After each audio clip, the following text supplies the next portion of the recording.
అసలు కారణాలు వేరే, బట్ తెర మీదకి వచ్చింది అది. ఇంకా బోల్డెన్ అంశాలు చర్చించడానికి మనతో బిగ్ డిబేట్లో పార్టిసిపేట్ చేస్తున్నారు బీజేపీ అధికార ప్రతినిధి పెద్దిరెడ్డి రవికిరణ్ గారు. నమస్కారం రవికిరణ్ గారు. సిహెచ్ కృష్ణాంజనేయులు గారు, political analyst and senior journalist. నమస్కారం కృష్ణాంజనేయులు గారు. వైసీపీ అధికార ప్రతినిధి జ్వాలాపురం శ్రీకాంత్ గారు, అలాగే జనసేన వీర మహిళ సుజాత గారు, ఇంకా టీడీపీ అధికార ప్రతినిధి ఉప్పలపాటి శ్రీనివాస్ చౌదరి గారు. నమస్తే అండి అందరికీ. టు స్టార్ట్ విత్ కృష్ణాంజనేయులు గారు, సో పొరుగు రాష్ట్రం తెలంగాణలో చిలుకూరు బాలాజీ దేవస్థానం గురించి మీకు తెలుసు.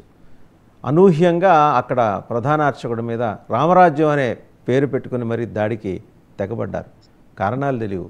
అంటే ప్రైవేట్ ఆర్మీలు రెండు తెలుగు రాష్ట్రాల్లో ఎలా చెలరేగిపోతున్నాయనే దానికి ఇది ఉదాహరణ. ఆంధ్రప్రదేశ్లో కనిపిస్తూనే ఉంది, అలాగే తెలంగాణకు కూడా ఆ జాడ్యం విస్తరించింది. చూసే ఉంటారు. వెళ్ళి ఆయన్ని ఒక చోట కూర్చోబెట్టి మరీ థ్రెటన్ చేశారు, దాడికి తెగబడ్డారు. వాసుదేవన్ గారు నమస్తే. పెనాలి మెంబర్స్ అందరికి కూడా నమస్కారం. భారత రాజ్యాంగం మనకు కల్పించినటువంటి హక్కు ప్రకారంగా ఎవరైనా సరే తమకు ఇష్టమైనటువంటి మతాన్ని ఆచరించేటువంటి, గౌరవించేటువంటి అధికారం, హక్కు ఉంటుంది వాళ్ళకి. అయితే ఇతర మతాలకు సంబంధించినటువంటి వాళ్ళని దూషించటం కానీ, దాన్ని ద్వేషించటం కానీ ఇది రాజ్యాంగ రీత్యా, చట్టరీత్యా నేరమైనటువంటి అంశం. చిలుకూరు బాలాజీ టెంపుల్కి సంబంధించినటువంటి అర్చకుల మీద ఏదైనా పేరుతో, రామరాజ్యమా లేకపోతే ఇంకొక సంఘమా అనేటువంటి పేరుతో ఆ విధమైనటువంటి భౌతిక దాడులు పాల్పడటము, దూషించటము ఇవన్నీ కూడా సరైనటువంటి అంశాలుగా ఇది చట్టరీత్యా నేరం కూడా. దీనికి సంబంధించినటువంటి విషయంలో అక్కడ తెలంగాణ ప్రభుత్వము, అదేవిధంగా తెలంగాణ పోలీస్ శాఖ కఠినంగా వ్యవహరించాల్సినటువంటి అవసరం అయితే ఉంది. ఎవరి అభిప్రాయాలు వాళ్ళకు ఉండొచ్చు, రామరాజ్యానికి సంబంధించినటువంటి వాళ్ళ అభిప్రాయాలు వాళ్ళకు ఉండొచ్చు. అంతేగాని పిలుపులు బాలాజీ టెంపుల్కి సంబంధించినటువంటి అర్చకుల మీద వెళ్ళి దాడి చేసేటువంటి హక్కు, అధికారం వీళ్ళకి లేదు. మరి ఆ విషయంలో పోలీస్ శాఖ కొంత కఠినంగా వ్యవహరించాల్సినటువంటి అవసరం అయితే ఉంది.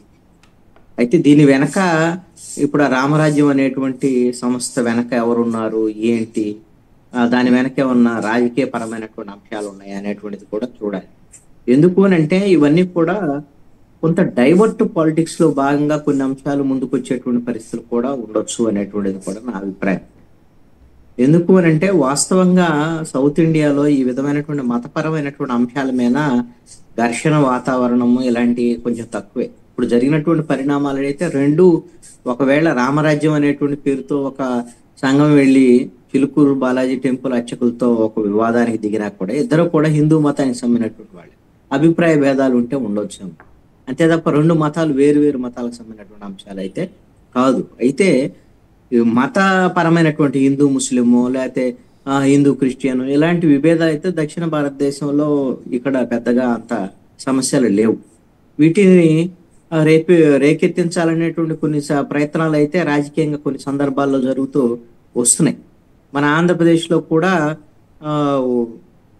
టిప్పు సుల్తాన్ పేరుతో, విగ్రహాల పేరుతో కొన్ని ఏర్పాటు చేయాలనేటువంటి ప్రయత్నాలు రాయలసీమలో ఎలాంటి వాటిని వ్యతిరేకించారు అనేటువంటిది, గుంటూరులో జిన్నా టవర్కి సంబంధించినటువంటి అంశాలు ఇవన్నీ తాత్కాలికంగా కొన్ని రాజకీయ పార్టీలు అవసరార్థము రేపెట్టినటువంటి అంశాలుగా ఉన్నాయి.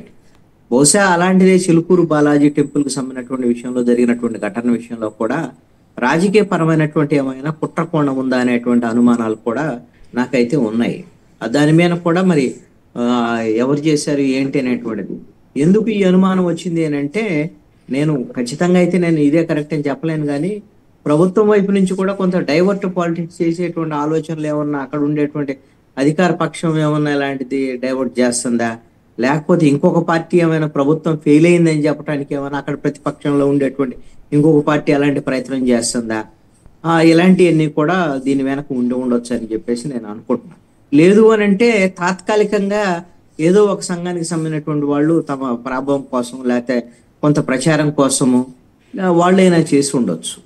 ఇది మాత్రము కొంత సమాజంలో మతాల మధ్య విద్వేషాలు రెచ్చగొట్టేదానికి, దారి తీసేదానికి అవకాశం ఉంది. కాబట్టి సాధారణమైనటువంటి కేసుల తరహాలో కాకుండా కొంత సీరియస్గా పోలీసులు, అక్కడ ప్రభుత్వము యాక్షన్ తీసుకోవాల్సినటువంటి అవసరం ఉంది. ఇలాంటి ఘటనలు పునరావృతం కాకుండా చూడాల్సినటువంటి అవసరం అయితే ఉంది. చిలుకూరు ఇక మన బాలాజీ టెంపుల్ ఆంధ్రప్రదేశ్ సంబంధించి అంశానికి వచ్చేప్పటికి చాలా